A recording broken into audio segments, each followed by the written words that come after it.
Well, hello again. This is Melody Medley with Oyez Real Estate. Today we're going to be talking about more of the processing, getting down to the nitty-gritty of the short sales.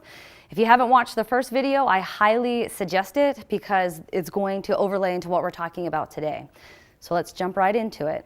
Short sale processing in a nutshell, this is kind of an overview of what you're going to have to do when you're processing a short sale. You're going to have to get a listing agreement and all short sale documents. You're going to have to start a title search and clear that title. So that means if there's a first mortgage lien, second mortgage lien, third mortgage lien, city lien, HOA lien, whatever the liens are, you have to work to get those cleared. You have to initiate the short sales with all these lien holders. You're going to have to pick pricing, work with purchase contracts, manage BPOs and appraisals, work with buyers, negotiate with buyers, deal with buyers' agents, negotiate with any and all lien holders and gain their approval. You're going to get that in writing so you can actually close on the short sale and it will be successful at that point. So just kind of an overview of what it's going to be to take to do a short sale. All right, so you have a background, history, kind of some information on what a short sale looks like, the pros and the cons to the seller, to the lender, so you can gauge on how you're going to help this homeowner moving forward. So let's vet the lead. You get a call from a homeowner. They say that they need help selling their house. Perhaps they're up for foreclosure. That's usually a telltale for me that I know that they're going to probably qualify for a short sale. But nonetheless, you need to vet the lead. So you want to make sure that they qualify for a short sale. And by that, you're going to make sure that they're upside down on the mortgage. They have to owe more than what the property is worth.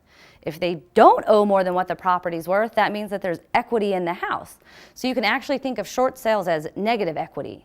The sellers must be in a financial distress. So when you're vetting the lead and you're talking to the seller, you're going to be pulling up comps, whether it's your agent, you're going to use Propelio, whatever source you use to pull your comps compared to what they say they owe on their mortgage. And right then and there, you're going to know if they qualify for a short sale or not. If they've missed payments, it's more than likely due from a financial hardship.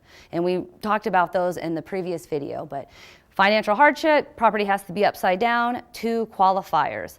Another thing is when you're vetting the lead and you're talking to the seller, you want to make sure that they understand that they're going to be selling their house. This is not an option to keep their house. Yes, a short sale can take some time. Averages is anywhere from 4 to 6 months, so that gives them more time. But again, they are selling their house and they need to understand that.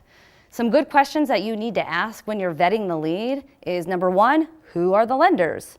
Who's the mortgage lender? Do you have a first lien and a second lien? Hopefully it's only one, makes the short sale processing a lot faster, but nonetheless, if there's another one, you need to get that information as well.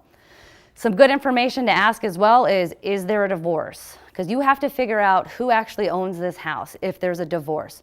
So 1, you want to ask who was awarded the property through the divorce, and then you want to make sure that you get a copy of that divorce decree to confirm that information. The lender will actually require the divorce decree as well. If both people are on the mortgage and one was awarded the house, they want to see that paper stating that information. Bankruptcy. You just want to ask if they are if they're actively in bankruptcy, if it's been dismissed, when was the last time it was dismissed, just kind of get a history of the bankruptcy. If they're already in bankruptcy when they call you, that's okay. You can still process the short sale. You're just going to have to tell the seller that they're going to have to file a motion to sell, and the bankruptcy attorney will actually do that for them, but the motion to sell pulls the mortgage from the bankruptcy and actually allows you to sell it. Now you can be doing the short sale simultaneously while the property is in bankruptcy, but just give the sellers a heads up that the motion to sell will have to be completed before the short sale is over. You want to ask if there's a foreclosure notice. Have you gotten any certified letters in the mail? If so, is there a date on there that shows a foreclosure date? And any information that you can get from the foreclosure attorneys is very important to get as well. And another one to ask for is, was there a death of an owner? This is where it can get a little bit tricky because you need to find out basically who owns the property, who has rights to that property if the owners are deceased. So you may have to get an affidavit of heirship. If there's a will that's been probated, you need to get that information. Basically get a copy of everything and you'll be able to take that to your title company and they'll be able to help you from there.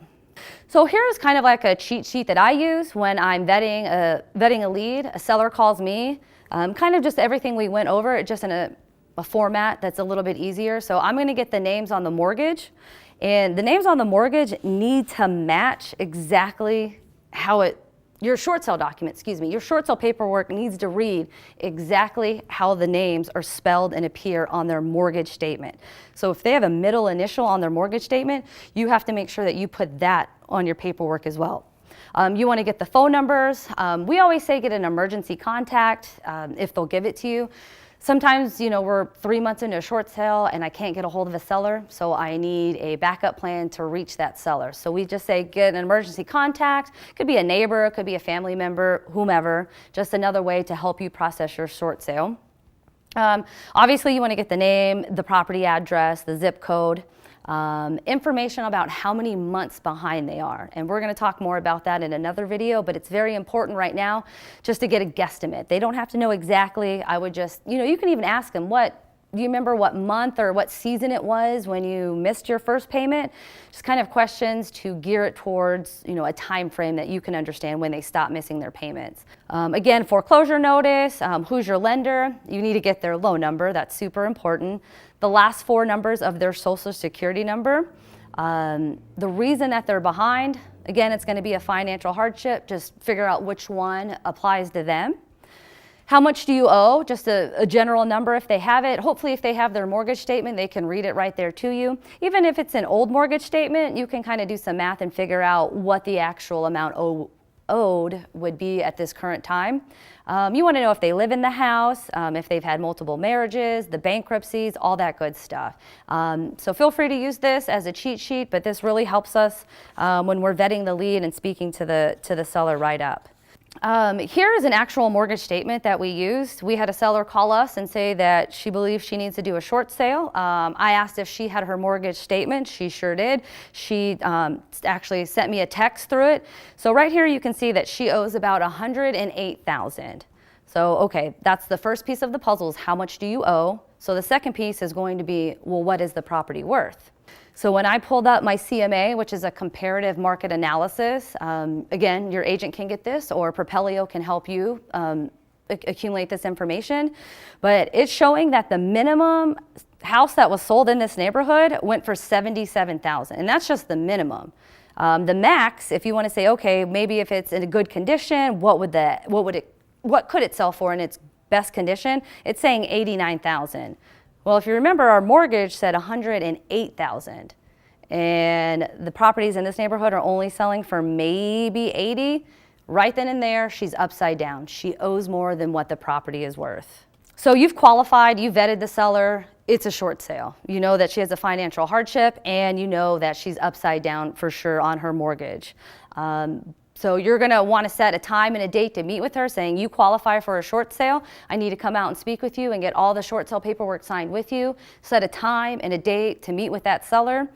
Preferably, I would always say during the daytime because you want to get pictures of the property and like a property description, just information like that. I say go during the day. That way you can see the full, but you have to work with these sellers. They're probably very busy or they could be embarrassed about their situation. They may not want you coming over during the day because their neighbors will see. Whatever the case may be, just work out a time and a day to get with these homeowners. But before you go out to meet with the seller, you need to get all your short sale documents right now. You need to build a comprehensive packet because you're probably only going to see the seller this one time. And it's very important to get the information all up front right now so you're not having to go back and forth and struggling and wasting time getting documents signed in the future. So right now, get everything up front right now.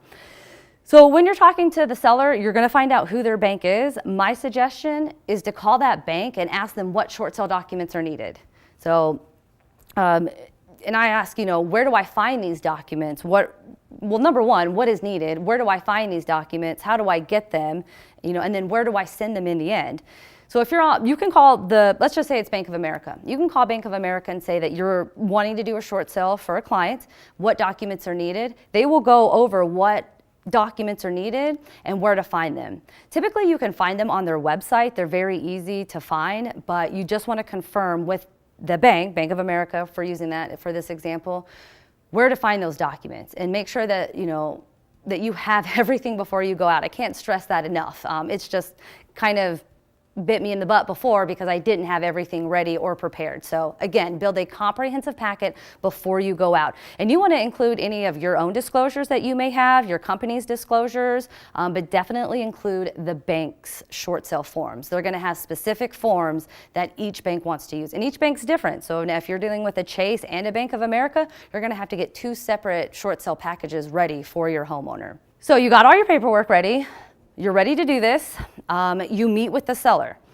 Again, you need to set the expectations with your seller right now. Basically, you're going to build their trust because they're going to trust you. Again, they're embarrassed. They're probably sad. Nobody expects to be kicked in the face by life, but it happens. You're there to help them out of that. So a lot of these people, they're very emotional when you meet them, which is totally acceptable. Given what they're going through. So just be compassionate. You may have to listen. You may need to have some tissues out, whatever the case may be, but just let them know that ultimately you're here to help them and it's going to be okay. You need to let the sellers know that every 30 days, every month, they're going to need to provide you with updated financials. So that's going to be bank statements, pay stubs. If they're receiving any type of income, they're going to have to update those for you every 30 days. So just let them know up front, hey, every 30 days, I'm going to be calling you asking for these. It'd be great if you could just have them ready for me, but if not, I'm going to call you to remind you. They will have showings in the future. Once the short sale gets going, they're going to have showings. They're going to have to allow the BPO or the appraiser come inside, inspectors, things of that nature. You also want to let them know that it's better for them to stay in the house. Again, they could be receiving relocation money, so they want to stay in that house. Save their money because they're going to have to move. They're selling their house. So save your money, stay in the house as long as you can. Renters can be a problem. When you're first vetting the lead and the seller is saying that they have renters, you all need to work something out. Typically what I do is say, okay, well, if you're missing your mortgage payments, technically you're not allowed to receive any rent because if you're not paying your mortgage, you can't be collecting rent. So what I suggest is have the renter stop paying rent, and that will allow them time to move as well. So it just helps everybody out in that situation. And you don't want renters ruining the deal. If they get mad or they're upset, they could damage the house. So you want to make sure that the tenants are happy and that the seller's happy. And then of course the sellers have to be out prior to closing. Again, they're selling their house. I know I'm repeating myself, but these are just issues that have come up in the past with me where, we've explained this to somebody, to a seller, they go to closing and then, it's on a Monday, we close, I tell them congratulations, you're done, you've come to the title company, this is off your shoulders now, and then the next day I get a call from the buyer saying, hey, the seller's here watching TV. So I'm just saying, make sure that the sellers understand that they're moving, they are selling their house. So for the seller, this is kind of what it looks like for the seller, the process. It almost looks like a traditional sale. It's just going to be extended out over quite a few months. So they're putting their house up for sale. They're going to put a sign up in the yard. They're going to have a realtor come out with potential buyers. You're going to have showings. There's going to be a contract on the property. You're going to do some negotiations and then you're going to go to closing. So to the seller, it's almost like a traditional sale, but in the end, again, they are selling their house. So that was just an overview on how to vet the lead, what to look for, how to look for it, and just some information. I appreciate you watching, and in the next video, we will talk about the actual forms that are needed and how to fill those out. So when you're ready to submit that to the lender, you'll be ready. Thank you.